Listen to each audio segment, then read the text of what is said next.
కథాభిమానులకు నమస్సులు. ఈరోజు నేను వినిపించబోయే కథ పేరు దొంగ. ఈ కథా రచయిత దేవరకొండ బాలగంగాధర తిలక్. జ్యోతి పత్రికలో ఈ కథ 1964 మార్చి ఉగాది సంచికలో ప్రచురితమైంది. సమాజాన్ని, మానవ జీవితాలను నిశితంగా గమనించిన రచయిత అసలు దొంగ ఎవరో తేల్చమని పాఠకులకు ఈ కథని అందించారు. ఆ సంగతి తేల్చాలంటే ఈ కథని ఆశాంతం వినాల్సిందే. మరెందుకు ఆలస్యం, కథలోనికి వెళ్దామా? మసకమసకగా ఉంది వెన్నెల. చెట్ల కింద ఉన్న చీకటిలోంచి నడుస్తున్నాడు గోపాలం. మోకాళ్లపైకి ఎగకట్టిన పంచెకట్టు, ఛాతీకి బిగుతుగా అంటుకునిపోయిన బనీను, మొలలో చిన్న కత్తి, ఆత్మవిశ్వాసంతో, ధైర్యంతో ఉన్నాడు గోపాలం. మధ్య మధ్య త్రేనుపులు వస్తున్నాయి పుల్లపుల్లగా. ఒకే ఒక గ్లాసుడు నాటుసారా పుచ్చుకున్నాడు బలానికి, హుషారికి. చదువురాని వాడైనా ప్రతిదీ ఒక ప్లాను ప్రకారం నడవాలి గోపాలానికి. ఏ పని చేసినా ముందు వెనక చూసి ఆలోచించి బేరీజు వేసే అలవాటు ఉంది అతనికి. ఒక స్వాభావికమైన వివేకం ఉంది. అందుకే రత్తయ్య, సోములు ఎంతో నమ్మకం ఉంచి అతని మీద ఈ బాధ్యత వేశారు. వాళ్ళిద్దరూ లేకుండా ఉంటే పనులు సవ్యంగా జరుగుతాయి. వాళ్ళిద్దరికీ నిదానం లేదు. ఉత్త కంగారు, ఉత్తి ఆశ తప్ప. రాత్రి 1 గంట దాటితే కాని ఆవిడ మొగుడింటికి రాడు. 2 వారాలు పరిశీలనగా చూసి ఈ విషయం గ్రహించాడు. ఆ క్లబ్బులో కూర్చుని ఖరీదైన మందు తాగుతూ, పేకాడుతూ డబ్బైపోయే వరకు అక్కడే ఉంటాడు. ఈలోగా అతని భార్య ఒంటరిగా ఇంట్లో వంటగది పక్కగా ఉన్న గదిలో పడుకుని నిద్రపోతుంది. వంటగదికి దొడ్లో నుంచి వెళ్ళాలి. దొడ్డి చాలా పెద్దది. ఎన్నో మొక్కలు, చెట్లు ఉన్నాయి. వాటి నుంచి తాను కనిపించడు, మరీ మంచిది. వంటగది కిటికీ వానకి తడిసి, ఎండకి ఎండి, కమ్ములు పట్టుతప్పి ఉన్నాయి. బలంగా, తెలివిగా పనిచేస్తే 3-4 ఊచల్ని తీసేయవచ్చును. ఇంకా ఒకసారి వంటగదిలో ప్రవేశించాక పని చాలా సులభం. తాను అవతల గది తలుపు కొడతాడు మెల్లగా. ఆవిడ ఏ ఎలకో పిల్లో అనుకుని తలుపు తీస్తుంది. అంతే. తాను కత్తి చూపించి భయపెడతాడు. మెళ్ళో ఉన్న 4 పేటల గొలుసు ఒడుపుగా, తాపీగా తీసుకుంటాడు. ఆమె తెప్పరిల్లే లోపల, కేక వేసే లోపల, తోటలోకి, చీకట్లోకి అదృశ్యుడైపోతాడు. గోపాలం ఇలాగ తన ప్లానంతా ఆలోచించుకుంటూ నిబ్బరంగా నడుస్తున్నాడు. రోడ్లు నిర్మానుష్యంగా ఉన్నాయి. అక్కడక్కడా ఒకరిద్దరూ రాత్రించరుల్ని తప్పించి ఊరికి దూరంగా ఉన్న కొత్తపేట అది. ఊళ్ళో ఉన్న జనసంచారము, అలజడి ఇక్కడ ఉండవు. మొదటి ఆట అయిపోగానే మొగలో ఉన్న కిళ్ళీ కొట్టు, చిన్న కాఫీ హోటలు మూసేస్తారు. చాలా ఇళ్లు నిద్రలో మునిగిపోయాయి. కొన్ని ఇళ్లలోంచి మాత్రం విద్యుద్దీపకాంతి కిటికీలలోంచి వస్తోంది. మొత్తం మీద వీధులు, ఇళ్ళు ఆ మసక వెన్నెలలో ఒంటరిగా గోపాలం కోసం ఎదురు చూస్తున్నట్టు ఉన్నాయి. గోపాలానికి తను చేసే పని మీద నైతిక సందేహాలు ఏమీ లేవు. దొంగతనం తప్పని, పాపమని అతను అనుకోలేదు. ఎందరో తమ తమ అవసరానికి ఎన్నో వృత్తులు, ఉద్యోగాలు చేసినట్టుగా అతను ఇది చేస్తున్నాడే తప్ప మంచి చెడ్డల సూక్ష్మ విచారణ చేసే పిరికితనం కానీ, అసలటువంటి ఆలోచనలకి అవసరం కానీ అతనికి కనిపించలేదు. అందువలన అతనికి అంతరాత్మని నొక్కివేయడము, ఒప్పించడము లాంటి బాధలు కలగలేదు. తన పనిలో దొరికిపోతే జైలుకు వెళ్లాలన్న భయమూ, జ్ఞానమూ ఉన్నాయి అతనికి. అందుకే జాగ్రత్తగా ప్లాను వేసుకుంటాడు. ఎంతో అవసరమైతే గాని రత్తయ్యని, సోముల్ని వెంట తీసుకుని వెళ్ళడు. వాళ్ళిప్పుడు తన కోసం ఆశగా ఎదురు చూస్తుంటారన్న ఆలోచన అతనికి మరిప్పుడు ఉత్సాహం ఇచ్చింది. ఆ ఇల్లు మసక వెన్నెల్లో ముడుచుకున్న తాబేలులా ఉంది. ప్లాను ప్రకారం ఇంటి వెనక్కి వెళ్లి దొడ్లోకి ప్రవేశించాడు. అరటి చెట్టు, కొబ్బరి చెట్లు, ఏవేవో మొక్కలు, తుప్పలు, అంతా గలీజుగా, చీకటిగా ఉంది. నెమ్మదిగా నడిచి వంటగది దగ్గరకు వచ్చాడు గోపాలం. కిటికీ ఊచల్ని ఒకసారి లాగి చూశాడు. ఇంతలో అతనికి లోపలి నుంచి మాటలు వినిపించాయి. అతనికి ఆశ్చర్యం కలిగింది. అతని పథకం అప్పుడే దెబ్బతిన్నట్టనిపించింది. ఈసారి మాటలు కొంచెం గట్టిగా, కోపంగా వినవచ్చాయి. గోపాలానికి కుతూహలం కలిగింది. బహుశా వచ్చిన వాళ్ళెవరైనా మళ్లీ వెళ్ళిపోవచ్చును. తన మార్గం నిరాటంకం అవ్వవచ్చును అని కూడా అనిపించింది. ఒకవేళ ఎవరైనా ప్రియుడేమో, మొగుడు లేకుండా చూసి ప్రేమకలాపం జరుగుతుందేమో అని ఊహ తట్టింది. మాటలు తొందరగా, గట్టిగా వినపడుతున్నాయి. ఆవిడ గొంతులో ఏదో భయం, బాధ ఉన్నాయి. అతనికి కుతూహలం హెచ్చింది. బలంగా ఊచల్ని లాగి కదిపి ఓడదీశాడు. నేర్పుగా ఏర్పడిన జాగాలోంచి వంటింట్లోకి ప్రవేశించాడు. పక్క గదిలోంచి మాటలు వినపడుతున్నాయి. వద్దండి, నా మాట వినండి. ఆవిడ గొంతు. ఇస్తావా, తగలనీయనా? మగ గొంతు. ఎందుకు జూదమాడి తగలేస్తారు చెప్పండి?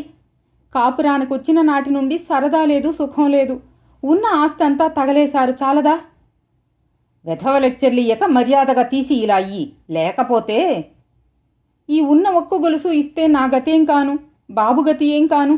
చూడండి వాణ్ణి, కన్న కొడుకుని. మీకు దయలేదా, జాలి లేదా? ఏమండి, ఈ వాల్టికి ఊరుకోండి. 12 గంటలవుతోంది. ఒక్కర్తిని బిక్కు బిక్కుమంటూ ఇంట్లో. రండి, పడుకోండి. కర్కశంగా వినపడింది ఈసారి మగగొంతు. ఇస్తావా, పీక పిసికి చంపేయమన్నావా? వెధవపీడ వదులుతుంది. ఇవ్వను. ఇవ్వవా? ఇవ్వనుగాక ఇవ్వను. ఇది మా పుట్టింటి వారు పెట్టింది. ఇది నా ఆస్తి. ఆవిడ గొంతు తీయగా సన్నగా జాలిగా ఉంది. గోపాలానికి ఆవిడ మొగుడు మీద కోపం వచ్చింది. నీ ఆస్తా? ఏమిటే పేలావు ముండా? ఇన్నాళ్ళు తిన్నది నా డబ్బు కాదు? తే, గొలుసు తే. ఏమండి, ఇలా అన్యాయంగా మాట్లాడతారేమండి? నేను మాత్రం మీకోసం, మీ బాగు కోసం కాదు చెబుతున్నది. ఈ గొలుసు ఒక్కటే ఇంక మనకి ఆధారం. నాకు పసుపు కుంకుమ కింద మా వాళ్ళు రాసిచ్చిన ఎకరము మీరు అమ్మేస్తే ఏమైనా అన్నానా? మీరు తాగుతారు, జూదమాడుతారు. మీకు మంచి చెడ్డ, భార్య కొడుకు అన్న విచక్షణ పోయింది. ఈ నరకంలో మగ్గిపోతూ ఉండాల్సిందేనా? మీ కాళ్ళు పట్టుకుంటాను, నా మాట వినండి. చెళ్ళుమని చప్పుడు వినిపించింది గోపాలానికి. ఆవిడను మొగుడు కొడుతున్నాడు. గోపాలానికి జాలి, ఉద్రేకమూ కలిగాయి. దీనంగా, మధురంగా, దాద్గదికంగా ఉన్న ఆమె గొంతు అతన్ని ఆకట్టింది. కొట్టండి, చంపండి, నా గొలుసు మాత్రం ఇవ్వను. ఇవ్వవు? ఇవ్వవుటే పింజారిముండా. మళ్లీ గుద్దినట్టు చప్పుడు. ఆమె ఏడుస్తోంది. నిస్సహాయంగా, దీనంగా, బాధగా ఆమె ఆక్రోశించింది. ఇద్దరూ పెనుగులాడుతున్న ధ్వని వినపడింది గోపాలానికి. వదలండి, నన్ను వదలండి, అమ్మో! గోపాలం పిడికిళ్లు బిగించాడు. అతని కళ్లలో ఎర్రజీర కదిలింది. పీక పిసికి తీసుకెళతాను, గొలుసిలా పడయి. ఎందుకివ్వాలి మీకు? జూదంలో తగలేయడానికా? ఆమె వెక్కి వెక్కి ఏడుస్తూనే మాట్లాడుతోంది. పిల్లవాడికి దగ్గుమందైనా తీసుకురాలేదు. ఒక్క మంచి చీర లేదు. కట్టుకున్న పెళ్ళాం చచ్చిందో బతికిందో చూడరు. ఇంక వీధిలమ్మిట ముష్టెత్తుకొని బతకాలి నేను. ఈ వేలుడు విధవ కోసం నాకివ్వవన్నమాట. ఆగు, వీడిని చంపేస్తాను. వీడి పీక నులిమేస్తాను. అయ్యో అయ్యో, వాణ్ణేం చేయకండి, అయ్యో అయ్యో. ఆవిడ పెద్ద పెట్టున కేకలు. పిల్లవాడు కెవ్వుమని ఏడుపు. గోపాలం ఇంకా ఆగలేకపోయాడు. కుర్రవాణ్ణి పీక నులిమి చంపివేస్తున్న దృశ్యం అతని కళ్ల ముందు కదిలింది.